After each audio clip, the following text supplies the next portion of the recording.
Hola, niños y niñas de cuarto básico, ¿cómo están? Espero que muy bien en sus casas. En este video revisaremos la guía de trabajo de la semana 29. En este video recordaremos los textos literarios.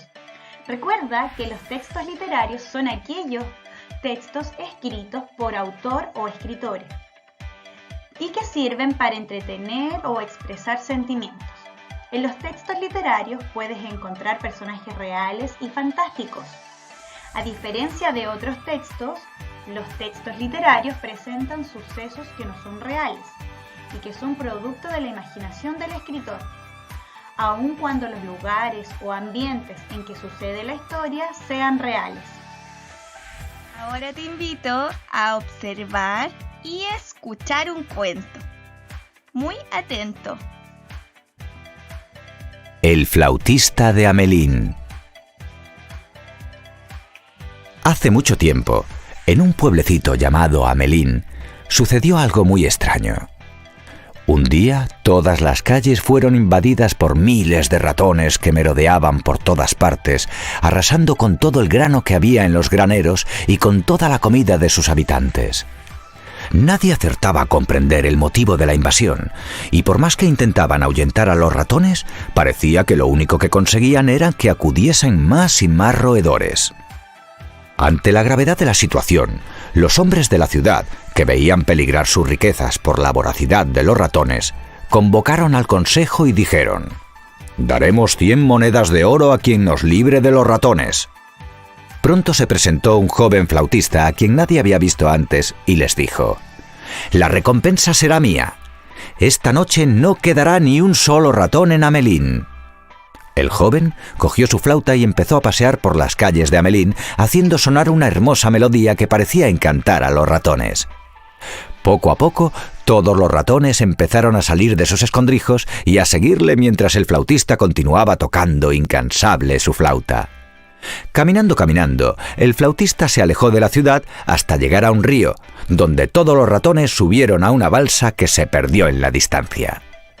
Los hamelineses, al ver las calles de Hamelín libres de ratones, respiraron aliviados.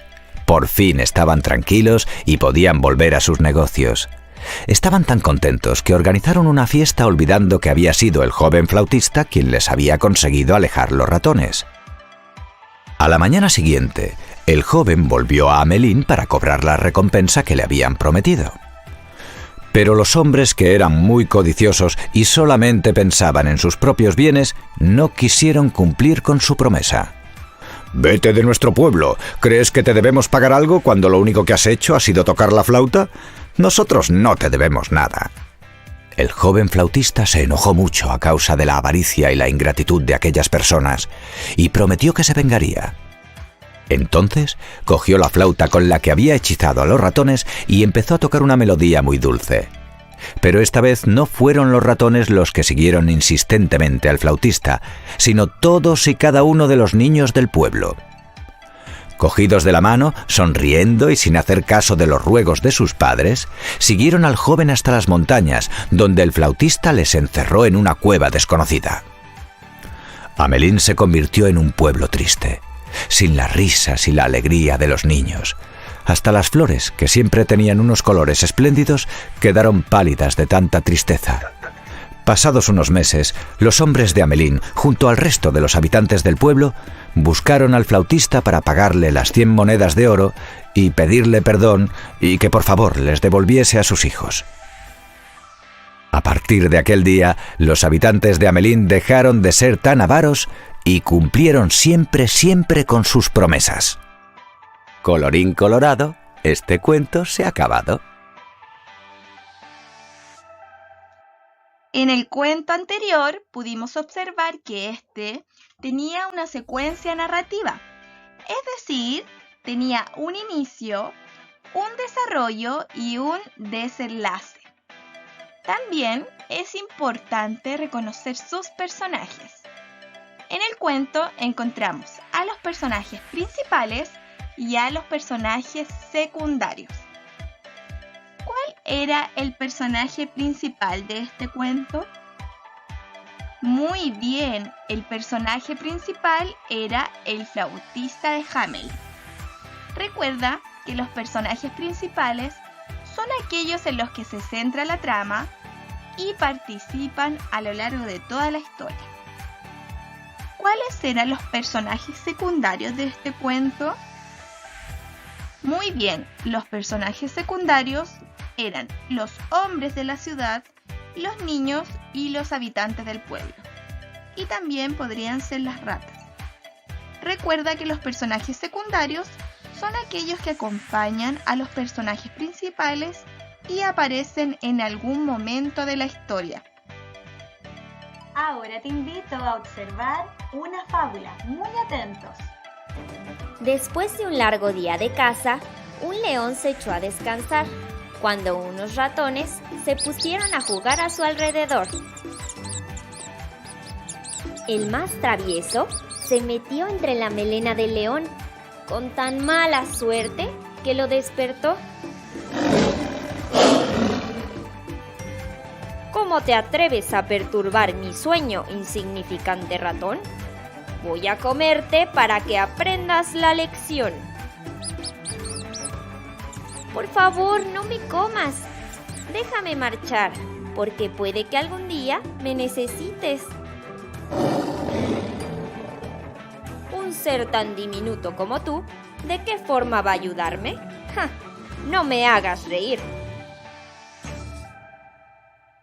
El ratón insistió tanto que el león, conmovido por su valentía, le dejó marchar. Unos días después, el ratón se encontró al león que rugía desesperado porque había quedado atrapado en una red. No te preocupes, yo te salvaré. El ratón comenzó a roer la cuerda de la red hasta que liberó al león.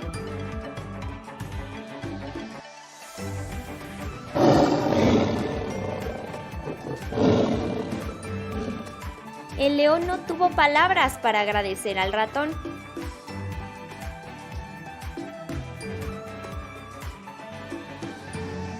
Es bueno que sepas que los pequeños podemos hacer cosas por los grandes. Moraleja: no hay que menospreciar al más débil. Podemos necesitar su ayuda algún día.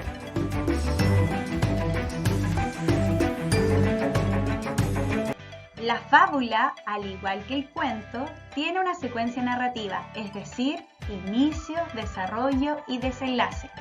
Luego de escuchar la fábula, te invito a conocer la secuencia narrativa de la fábula escuchada. Veamos. El inicio de esta fábula: después de un largo día de caza, un león se echó a descansar debajo de un árbol. Cuando se estaba quedando dormido, unos ratones se atrevieron a salir de su madriguera y se pusieron a jugar a su alrededor. De pronto, el más travieso tuvo la ocurrencia de esconderse entre la melena del león, con tan mala suerte que lo despertó. Veamos el desarrollo. Muy malhumorado por ver su siesta interrumpida, el león atrapó al ratón entre sus garras y dijo, dando un rugido: ¿Cómo te atreves a perturbar mi sueño, insignificante ratón? Voy a comerte para que aprendas la lección. El ratón, que estaba tan asustado que no podía moverse, le dijo temblando: Por favor, no me mates, león. Yo no quería molestarte. Si me dejas, te estaré eternamente agradecido. Déjame marchar, porque puede que algún día me necesites. ¡Ja, ja, ja! Se rió el león mirándole. ¿Un ser tan diminuto como tú? ¿De qué forma va a ayudarme? No me hagas reír. Pero el ratón insistió una y otra vez, hasta que el león, conmovido por su tamaño y su valentía, le dejó marchar. Unos días después, mientras el ratón paseaba por el bosque, oyó unos terribles rugidos que hacían temblar las hojas de los árboles.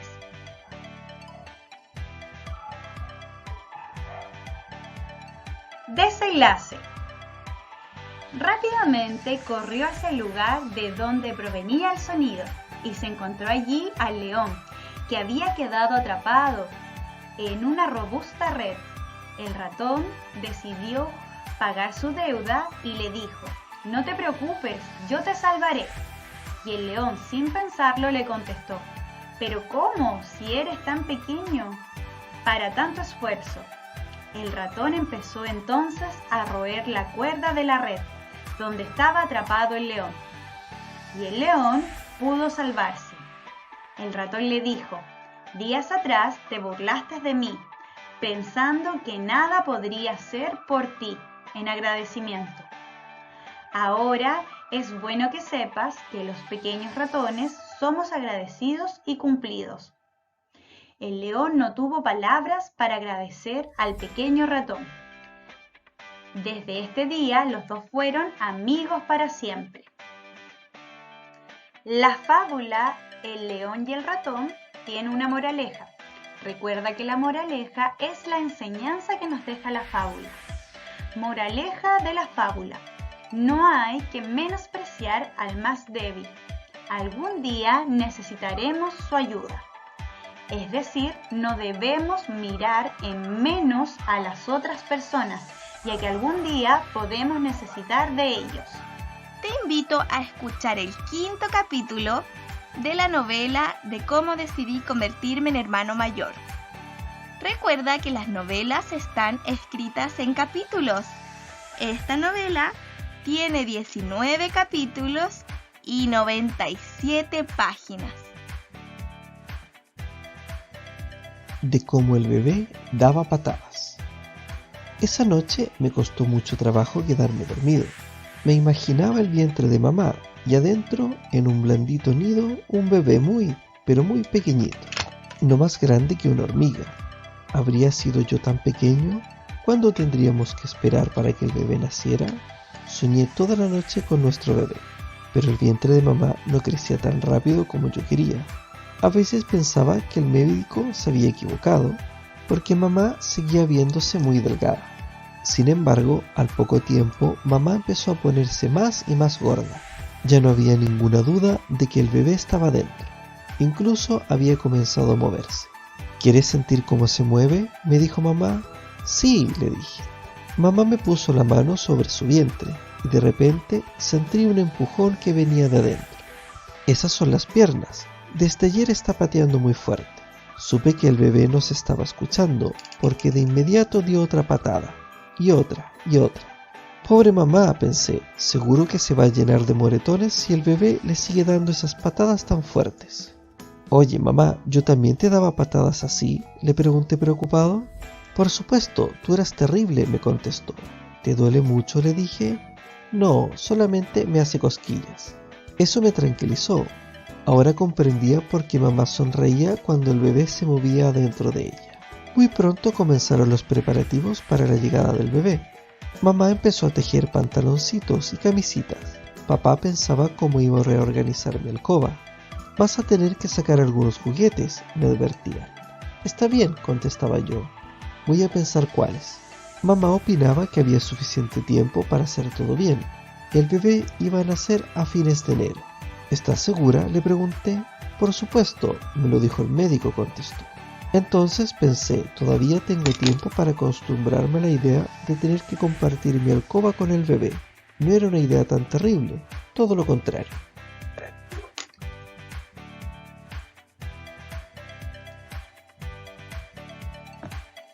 Al igual que el cuento y la fábula, la novela presenta una secuencia narrativa. Y cada capítulo cuenta una historia. Por lo tanto, en cada capítulo también se observa un inicio, un desarrollo y un desenlace. Recordemos el inicio de este capítulo. Inicio. Claudio no podía dormir imaginando al bebé dentro de su madre. él se encontraba preocupado, ya que notaba que el vientre de su madre no crecía. Incluso pensaba que el doctor se podía haber equivocado. Recordemos el desarrollo. Desarrollo. A la mamá de Claudio se le comienza a notar el embarazo, por lo que Claudio confirma que tendrá un hermanito o hermanita. El bebé se movía mucho y pateaba mucho dentro del vientre de su madre. Claudio puede sentirlo, pero se preocupa por las patadas que daba el bebé. Sin embargo, su madre le comenta que solo siente cosquillas. Recordemos el desenlace de este capítulo. Desenlace. Todos en el hogar comienzan a realizar los preparativos para la llegada del bebé. La mamá le teje ropita y el papá pensaba en cómo acomodar la alcoba. Luego le comenta a Claudio que debe compartir su cuarto con el bebé. Sin embargo, a Claudio esa idea no le molestaba. Ahora te invito a conocer las semejanzas y diferencias del cuento, la fábula y la novela. Recuerda que las semejanzas quieren decir en qué se parecen y las diferencias son las cosas que no son iguales. Veamos las semejanzas. Tienen una secuencia narrativa, es decir, el cuento, la fábula y la novela tienen inicio, desarrollo y desenlace o final. Tienen personajes principales y secundarios. Narran una historia. Y la historia ocurre en un ambiente, es decir, en un espacio y tiempo determinado. Estas son algunas semejanzas del cuento, la fábula y la novela. Veamos las diferencias entre el cuento, la fábula y la novela. Una diferencia es que el cuento y la fábula son narraciones breves y la novela es una narración extensa que está escrita en capítulos. Otra diferencia es que el propósito de una fábula es dejar una moraleja. Sin embargo, el propósito del cuento y la novela puede ser solo entretener. Otra diferencia son los personajes, ya que en la fábula generalmente los personajes son animales o cosas que están personificadas. En el cuento los personajes pueden ser animales o personas y en la novela generalmente los personajes son personas. Y la última diferencia es que en la novela los personajes, acontecimientos y lugares son profundamente descritos. ¡Buen trabajo! ¡Felicitaciones!